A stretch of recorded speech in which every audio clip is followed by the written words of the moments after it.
We're going to break down what goes into the perfect camp that builds a champion. Let's get after it. If you ask any coach or athlete what the key to success is, they will all tell you it's preparation. This is especially true when it comes to building a championship fighter. It's not just about talent or skill. It takes months of dedicated work to build the physical and mental capacity it takes to perform at a high level on fight night.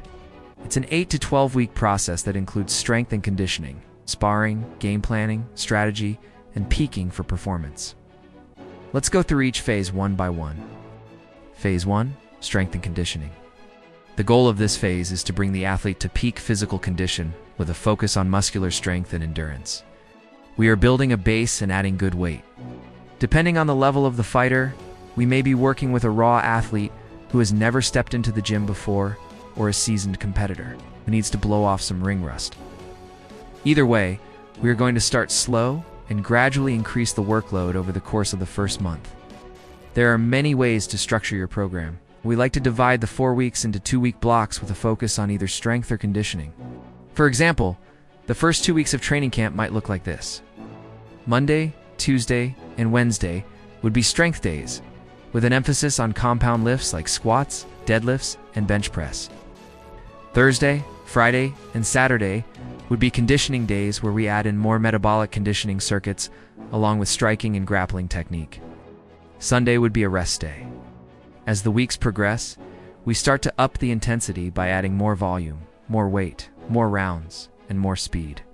We also begin to introduce more fight-specific skills like takedowns, elbows, knees, and dirty boxing. If our athlete is a striker, we'll spend more time on things like footwork and power development. If our athlete is a grappler, we'll spend more time on things like submissions and positional dominance. But regardless of discipline, we always focus on developing well-rounded athletes because the better they are at all aspects of the sport, the easier it is to develop a game plan around their strengths and exploit their opponent's weaknesses. The last thing we want is a one-trick pony. By the end of the first month, our athletes should have significantly increased their overall strength and conditioning levels. They should feel physically capable of performing at a high level for 3 to 5 rounds, and they should have a good understanding of the technical and tactical demands of their chosen discipline. Phase 2, sparring and game planning. The goal of this phase is to take the base we built in the first month and apply it to live fire situations. Now we are introducing controlled chaos. Sparring allows us to see how our athletes apply technique under pressure and fatigue. It also gives us a chance to work on strategy and game planning. We will set up scenarios based on what we expect to see from the opponent. For example, if we expect our fighter to have a tough time controlling the distance with their opponent, we will set up some sparring scenarios where the fighters must deal with someone who is smothering them on the inside. As the weeks progress, we will make these scenarios more and more challenging by adding more combinations, more resistance, and more realism. Along with traditional striking and grappling sparring, we will also incorporate some MMA-style rounds to get our athletes used to the back-and-forth nature of mixed martial arts competition. After each round of sparring, we take time to review what went well and what needs improvement. We might spend some time working on technique based on what we saw in the sparring session. Or we might just spend some time coming up with different game plans for different opponents. By the end of the second month, our athletes should be sharp and technically proficient. They should have a good understanding of their own strengths and weaknesses, as well as the strengths and weaknesses of their opponents. With all this information, we can now start to dial in the game plan for fight night. Depending on the experience level of the fighter, we will typically spar anywhere between 8 to 16 rounds per week. It is very important that we do not sacrifice technique for the sake of adding volume. If our athlete starts to lose technical proficiency because we are just trying to add more volume, then we are doing it wrong. Our main goal is to prepare our athletes for fight night. Not only are we trying to build their physical capacity, but we are also trying to build their mental capacity. We are trying to prepare them for everything they will experience on fight night. This includes the physical demands, the technical demands, the tactical demands, and even the emotional demands. On top of all that, we also need to make sure our athletes are staying healthy. Injuries are a part of combat sports. There is no way to completely eliminate the risk of injury, but there are things we can do to minimize the risk. This includes proper warm-up, proper technique, and intelligent training. An important component of any training camp is recovery. In order for our athletes to perform at a high level, day in and day out, they need to recover properly. This includes getting enough sleep, eating the right foods, and taking time to rest and recover from training sessions.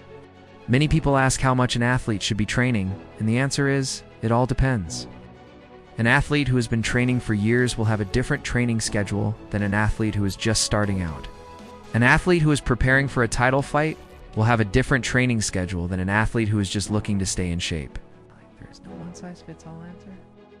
The best approach is to work with a qualified coach who can help you develop a training plan that meets your individual needs. Now let's talk about tapering down and making weight. The goal of the third month is to taper down on the volume and intensity of training while maintaining our physical condition and technical sharpness. We don't want to go into the fight feeling overly fatigued or burnt out. We also don't want to lose our edge. We typically do this by reducing the amount of training we do in the last 2 weeks leading up to the fight. For example, we might go from training 10 rounds a day to only training 5 rounds a day.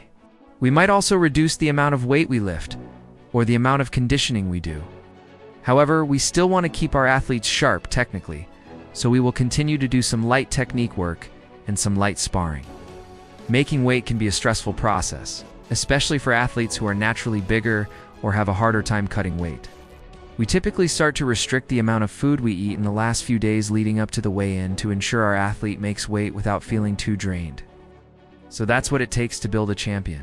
It takes months of dedicated work to develop the physical and mental capacity it takes to perform at a high level on fight night. It's an 8 to 12 week process that includes strength and conditioning, sparring, game planning, strategy, and tapering down to make weight. It takes a village, a team of coaches, nutritionists, and sparring partners all working together to put the athlete in the best position possible to be successful on fight night. If you enjoyed this video, stay tuned for more. Thanks for watching.